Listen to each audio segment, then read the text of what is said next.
Okay, welcome everybody. I guess we're sitting here at about 10 days away from spring starting, so we're getting closer. We're not as off season goes. I start with where we're at with our winter conditioning. We're not ready to wrap that up yet. We still got another week and a half of that before we roll right into spring practice. So our focus here is still off season conditioning, winter strength and conditioning, and we'll continue to focus on that here for the next week and a half, and then we just obviously quickly roll over into the spring practices. But I think it's going good. Once again, Mike Joseph leads the charge with that, with him and his staff. I think we have the best strength and conditioning staff in the country. All parties involved down there do a great job. It's funny when you bring in new coaches, and we got a couple of new coaches that have been at some pretty good places. The first thing that they say is how impressed that they are with the work that happens downstairs in the weight room. So I rely on those guys a lot. Mike's the head coach of this program during the conditioning stages of this, which we're in our 6th week. It's hard to believe that we're almost real close to midterms here. For this semester. It flies by, obviously, as everything does, but we're in our 6th week. From the coach's perspective, we've been with them for 4 weeks. The January portion of recruiting, we don't see our guys very much, and Mike has complete control of them. We've been with them going on our 4th week, and we do a bunch of competition stuff. We're talking about early morning stuff a couple of times a week, and then afternoon football activities that we're able to watch video with them, install some things with them. Very, very, very limited on-field football stuff, but there's a couple of things that we can kind of do with them that we've been doing for 4 weeks, and we'll continue that tomorrow and then next week as well. But our team looks good. We've got a lot of bodies out there. Got a lot of guys that have been in the program for some time. Got 22 seniors. Last year we had a big senior class, and I think it paid dividends when, especially when things got tough there, and finished the year really well. Next year we're looking for it to be the same way. We got a lot of seniors and a lot of juniors that have been in the program, and that's just the start of what this 2016 team is going to be like. We'll continue to add to it, continue to build this team, and through recruiting went well. We'll keep adding those guys as well. With spring practice starts Sunday,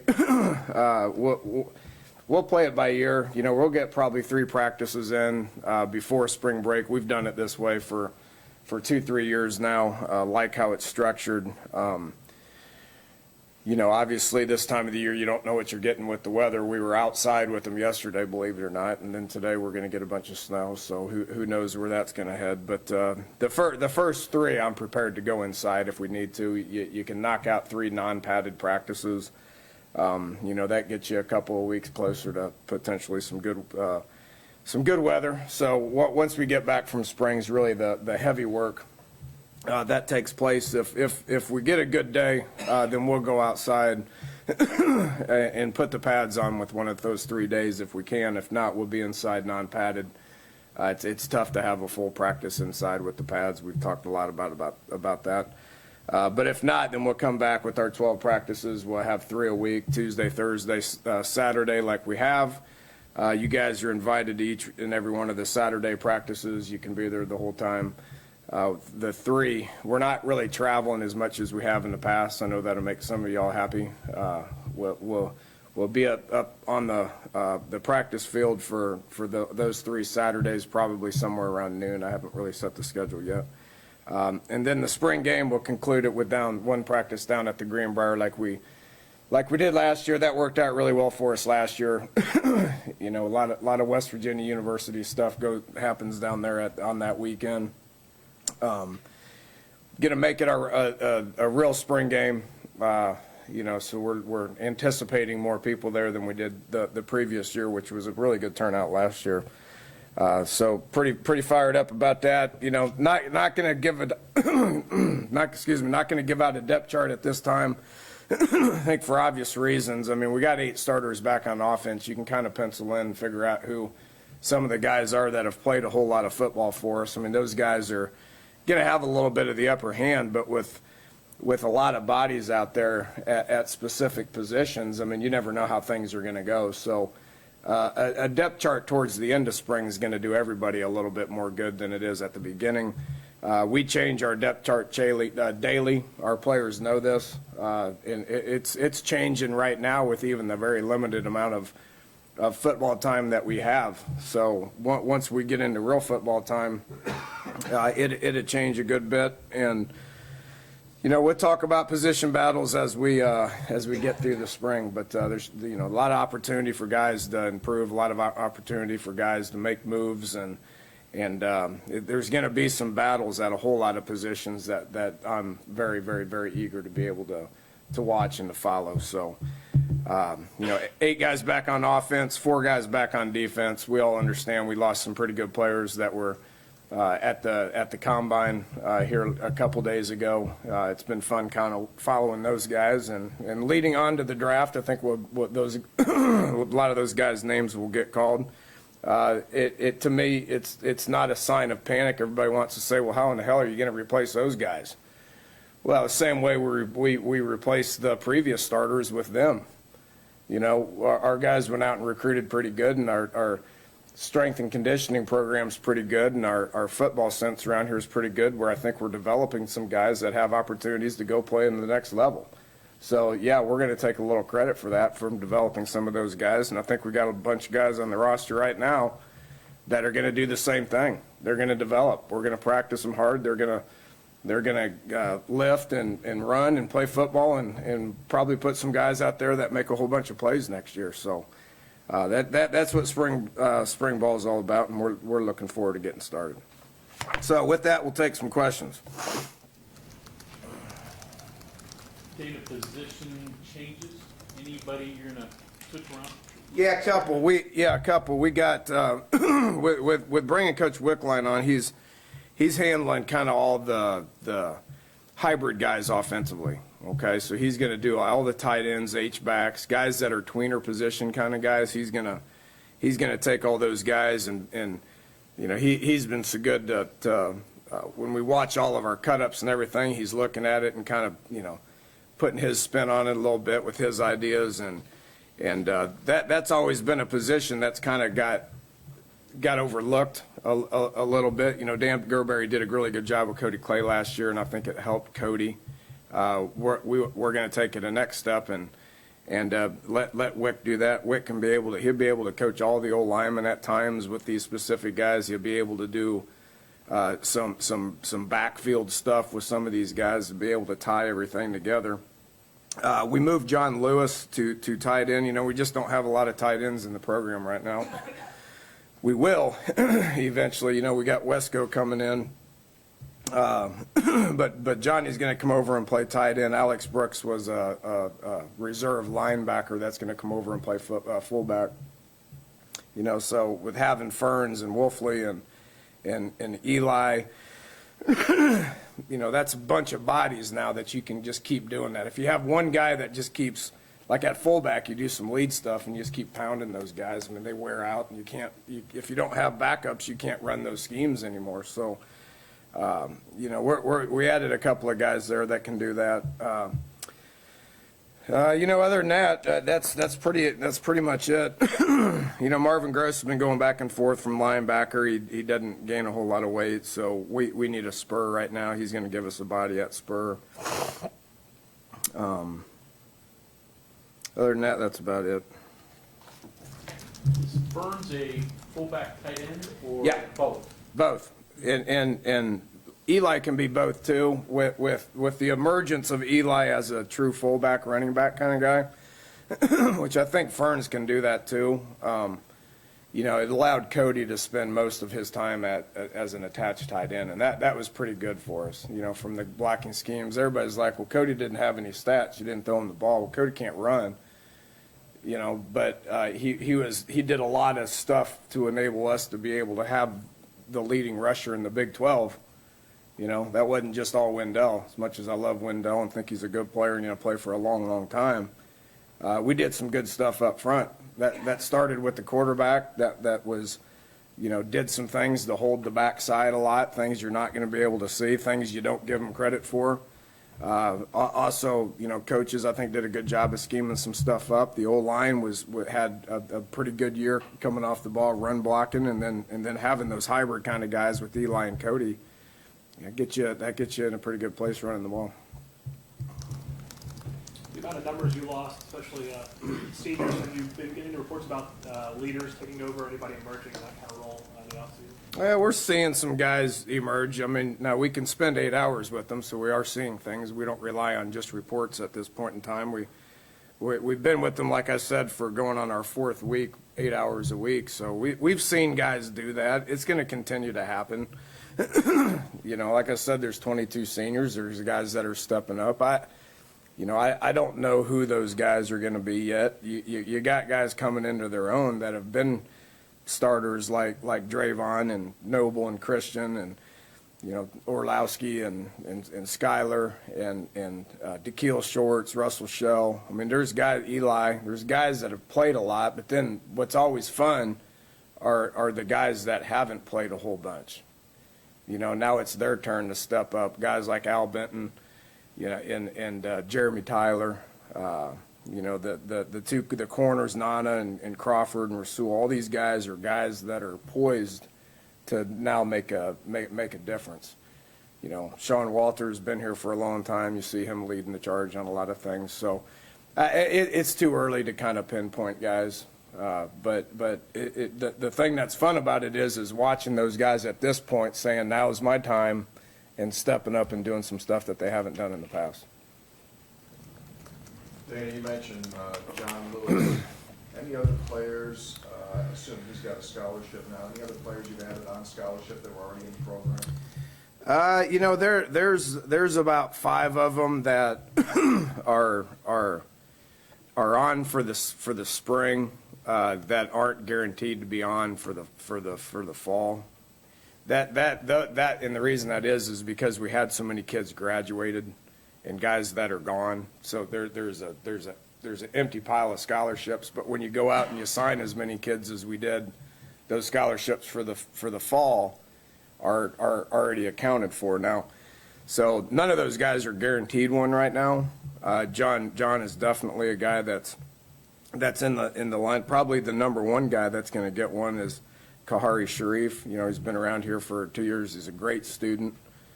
He's going to play ball for us again this year. He played a little bit last year. He'll be the first one to get it because he's a senior. You always take care of those seniors first.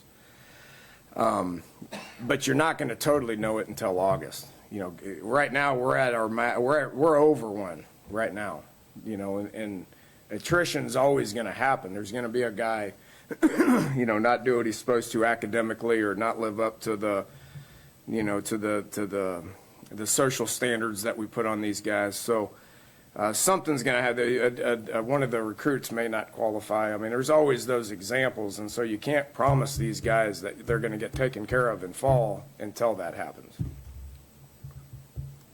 Any change in the structure of spring practice, like full team stuff versus skill development? Any way you're changing that approach, or pretty similar to the past year? We're going to have a spring game. Even though we don't have a stadium right now, it looks pretty good out there. They're clearing things out. A lot of times coaches say that because they don't have any support and they don't want to have a spring game.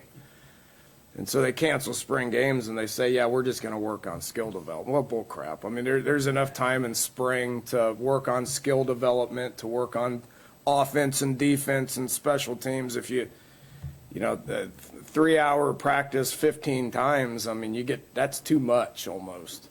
So you got plenty of time to be able to accomplish everything that you want to. We did a study a year ago, and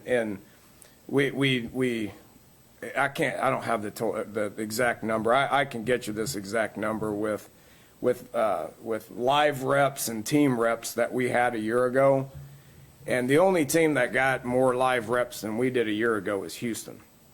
And, they had probably about 70 more live reps than we did. Because I feel like our numbers are pretty good. We got 3 full O lines. We got 3 full D lines. I mean, we're going to play a lot of football. And there's still time to be able to work on developing your skills when it comes to being a football player at specific positions. Dana, with Javon, obviously missed the bowl game. Is he in line to be able to fully participate in the spring stuff? I'd be surprised if these receivers don't turn some heads this spring. Not just him. Shelton looks great. Karan White looks great. Gary Jennings looks great.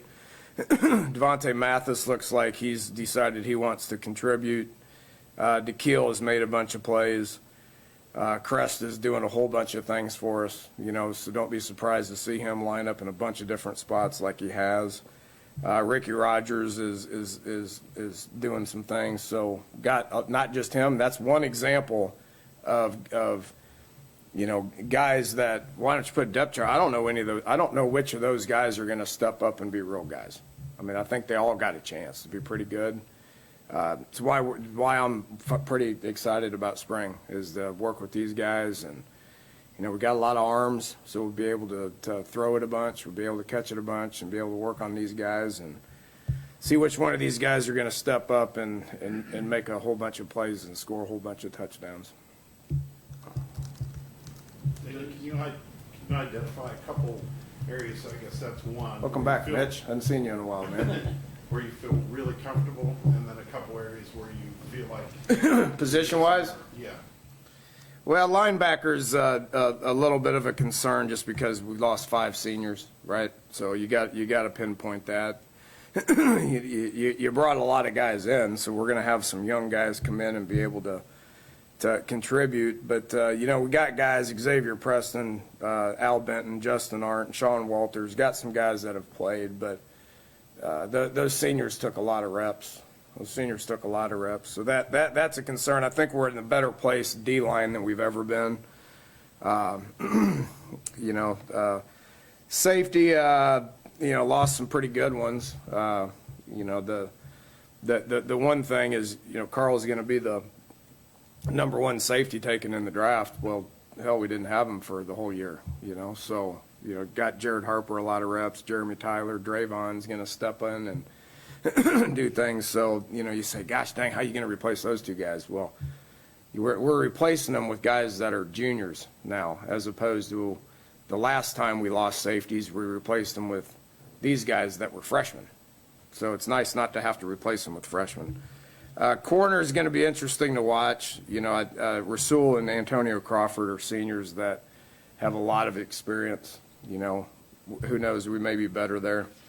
O-line got a lot of guys back, feel good about it. Running back, we got to just stay. Right now it's about health. The 2 concerning things are running back and linebacker, I guess, to answer your question. The other ones we feel pretty good about because we got a lot of guys that have played.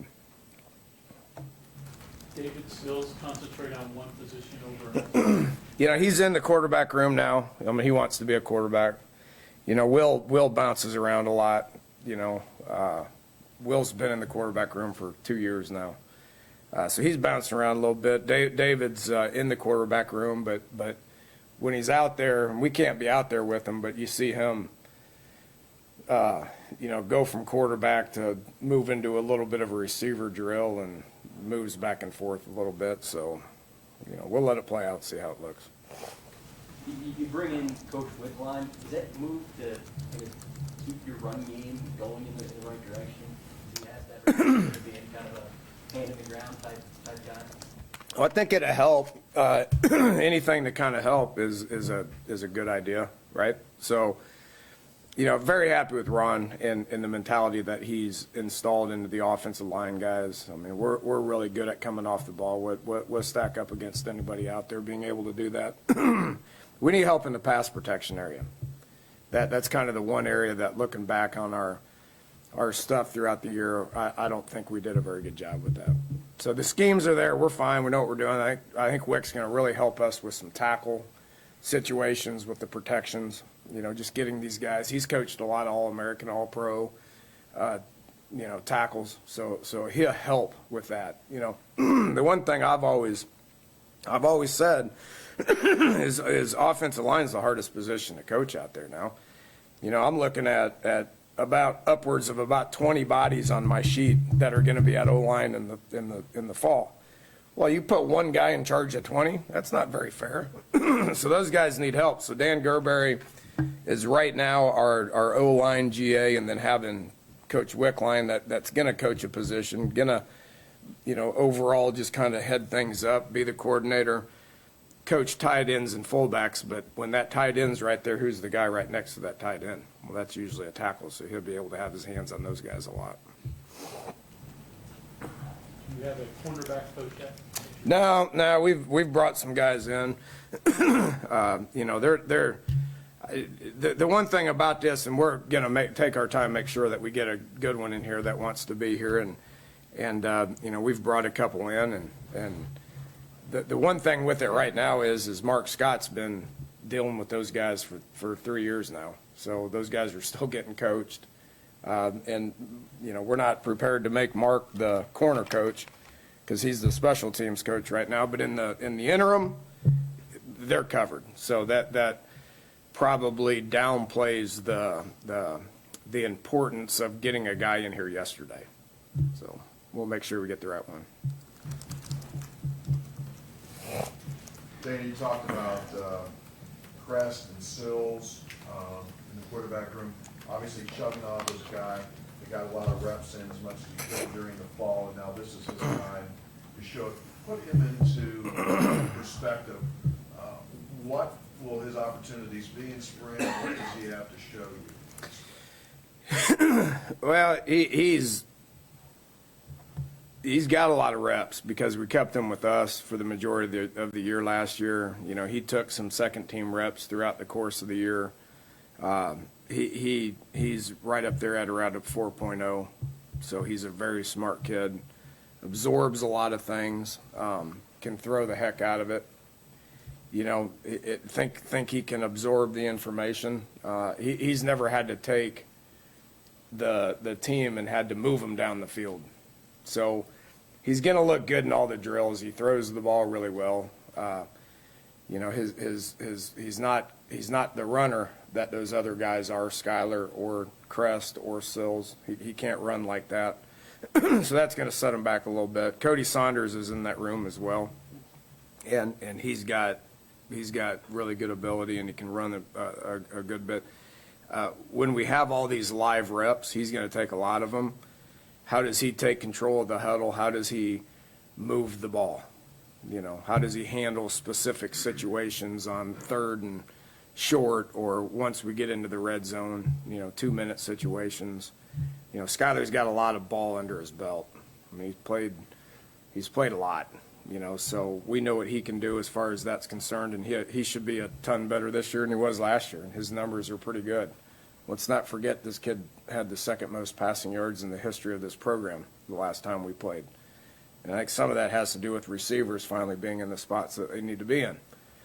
With that said, Chugs, we know he can throw the ball. So he'll get plenty of opportunities to be able to prove that he can be the starter.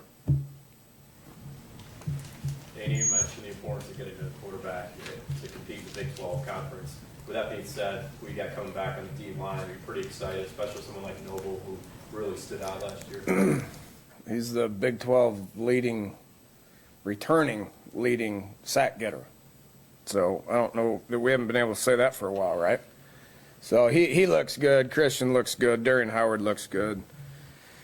Xavier Pigas looks good. Some of these kids we redshirted. Adam Schuler. Reese Donahue is with us. So we got 10 bodies right now on the D line that we can practice. So, and Coach Dahl's doing a great job with those. It's where it starts, so being able to be in a pretty good spot at that position, that's something to start with defensively. When you work on offense in the spring, will you get these issues in mind, or will you just work on the things you need to work on? No, I'm going to try to beat him every time we play. Last year, he just completely shoved it right where it counts. And offense was in a bad spot last spring. So everybody's walking around the halls saying this is offense's time to be able to have some success. No, I'm picking. They got players that know what to do. This is going into the third year of the system, I guess. So all the backups know what Gibby's talking about and have gotten a lot of reps. So they're going to compete just fine. We're not going to say, oh, and I know in the papers and the perception is we're not going to be any good, especially defense. We're not going to be any good because we lost so many guys. I don't buy into that. We got a lot of guys that look pretty good and think they're pretty good and feel pretty good, and they're going to get out there and I think they're going to play pretty good. And that's not just defense, that's offense, and as our team goes as well.